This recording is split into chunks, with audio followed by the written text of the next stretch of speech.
Hi, this is Tim Donner.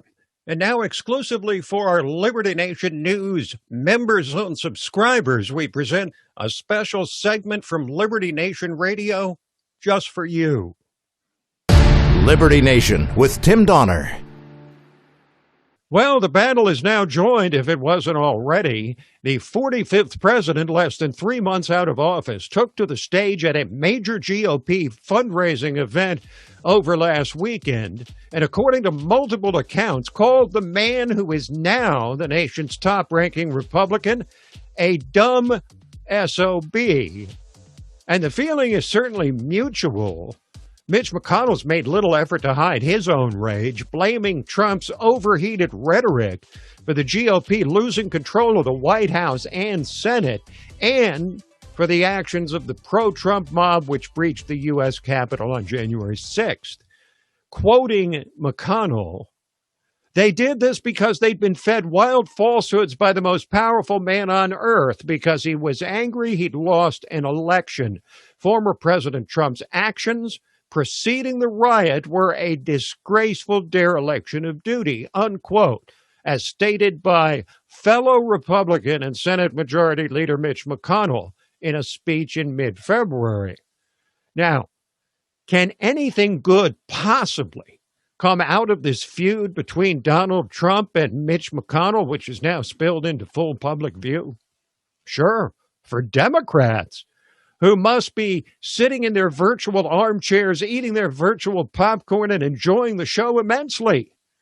This near balkanization of the Republican Party is exactly what they're hoping for and will likely need to maintain their control of Congress in 2022 and the White House in 2024.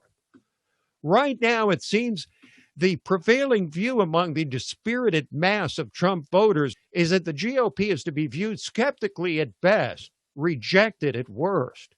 It's impossible to know the exact numbers, but while many traditional Republicans are upset at Trump for going too far in challenging the election result, at least as many Trump loyalists are just as incensed, if not more, at McConnell for failing to challenge the outcome all the way to the bitter end. And so the GOP is stuck right in the middle between Trump, the rock, and McConnell, the hard place. As Joe Biden becomes exactly what they feared most, conservatives will continue to vote for the Republican presidential candidate. They have nowhere else to go. But in what numbers? Will the voters who came out of the woodwork to vote for Trump twice stick around or go back into hiding? The likes of Mitt Romney and John McCain were the hold-your-nose nominees who hardly inspired sufficient support or turnout. A return to the days when the GOP candidate could easily be depicted by the biased elite media as plutocratic tools of moneyed interests would lead to the end of the Republican Party as we know it. So who's right, who's wrong, and how can this ever-growing divide be bridged? Who can unify a party riven by feuds between Trumpers and never-Trumpers, old-time conservatives and populist nationalists, establishment and grassroots?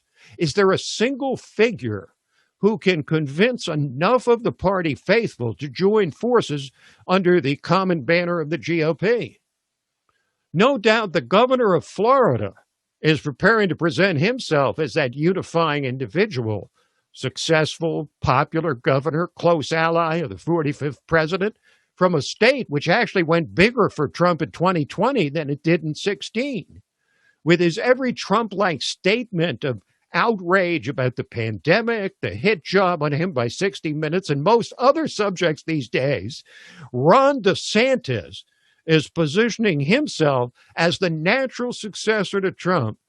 But even as once highly regarded candidates like Kristi Noem and Ted Cruz damage themselves, it's not like DeSantis would have anything close to a glide path to the GOP nomination.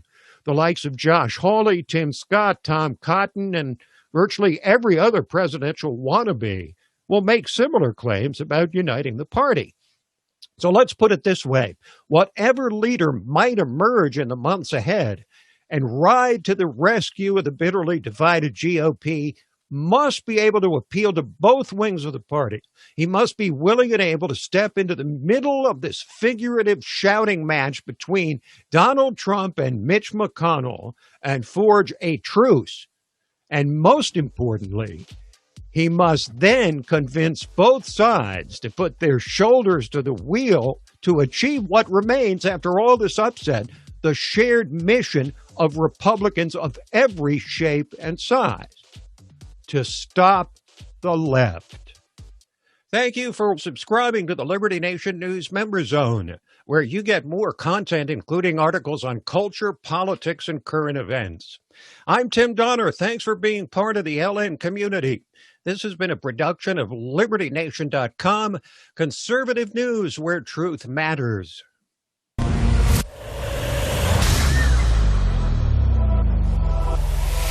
Hi, I'm Lisa K. Donner, along with Mark Angelides, Sarah Cowgill, Tim Donner, and Scott Cosenza, and this is Liberty Nation.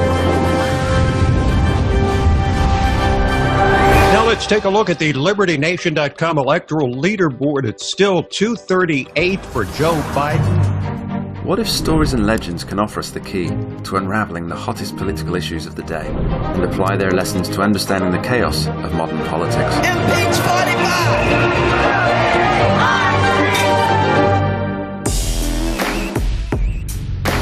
Only where freedom of speech is honored can people who look, sound, or think differently be truly free.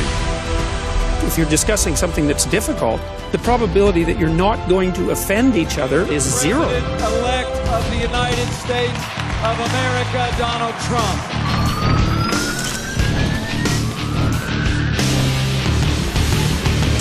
Donald J. Trump is now president. With one click, Liberty Nation delivers tomorrow's news. And remember, liberty. Today. All the time and everywhere. LibertyNation.com